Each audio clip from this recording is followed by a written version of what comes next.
Jean Lassalle a toujours été connu pour son franc-parler et pour ne pas hésiter à mettre les pieds dans le plat, quitte à en faire un peu trop. Invité sur le plateau de l'émission chez Jordan C8, il est peu de dire que l'homme politique a fait valoir une sérieuse dent contre Laurent Ruquier.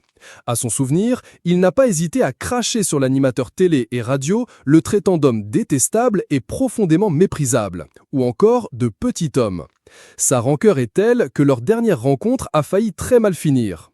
La raison de sa colère, une émission à laquelle Laurent Ruquier l'avait invité pendant la campagne électorale de 2017, et qui, selon lui, aurait été raccourcie.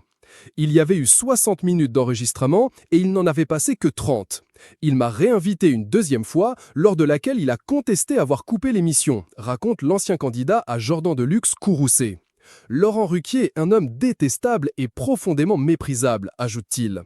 Suite à cette deuxième émission, l'ancien député de la 4e circonscription des Pyrénées-Atlantiques dit avoir traqué le compagnon d'Hugo Manos pour lui tirer les vers du nez. Il l'aurait attendu jusqu'à 4 heures du matin dans les couloirs des studios de l'émission, à Saint-Denis, en présence de ses fils. Il vous laisse s'échapper. Je voulais qu'on regarde à nouveau l'enregistrement, rapporte-t-il. Et de préciser, je ne l'ai pas touché, mais je suis heureux de pouvoir assurer sa promotion ce soir. C'est un petit homme, minuscule. Depuis un peu plus de 10 ans maintenant, Laurent Ruquier a repris les grosses têtes de RTL. Et s'il a été attaqué pour certains propos entendus dans l'émission, il en profite pour tacler Philippe Bouvard. Récemment séparé d'Hugo Manos, avec qui il partageait sa vie depuis 2018, Laurent Ruquier a accepté de répondre aux questions indiscrètes de Mehdi Djaziri. D'ordinaire discret sur sa vie privée, il a pourtant abordé des sujets très intimes. Lors de ce passage du président du mouvement résistant sur C8, Laurent Ruquier n'est pas le seul à s'être pris une rafale. Interrogé à propos de ses relations avec Éric Zemmour, Jean Lassalle n'a pas non plus mâché ses mots. L'ancien prétendant du 55 rue du Faubourg Saint-Honoré affirme ne pas avoir apprécié que le président du parti Reconquête se serve de lui pour sa mise en scène.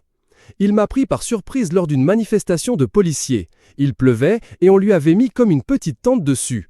Il est sorti de sa cage pour m'embrasser, se souvient-il. Et de préciser qu'après l'avoir pris dans ses bras, il avait noté qu'il ne pesait pas lourd. Jean Lassalle se bat à sa façon pour la réouverture des discothèques.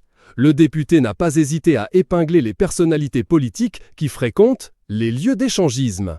Aujourd'hui député retraité suite à sa décision de quitter l'Assemblée nationale après 20 ans de mandat, l'homme de 67 ans a indiqué à Jordan de Luxe ne pas rouler sur l'or, malgré ses 6 500 € à 7 000 € de retraite mensuelle avec ma femme.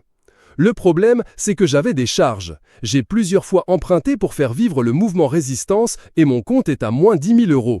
Je suis donc un petit peu endetté, confie Jean Lassalle. Mais je vais travailler pour rééquilibrer un petit peu mes comptes, précise-t-il. Je le dis volontiers car il faut que l'on sache qu'un député, c'est pas forcément Byzance.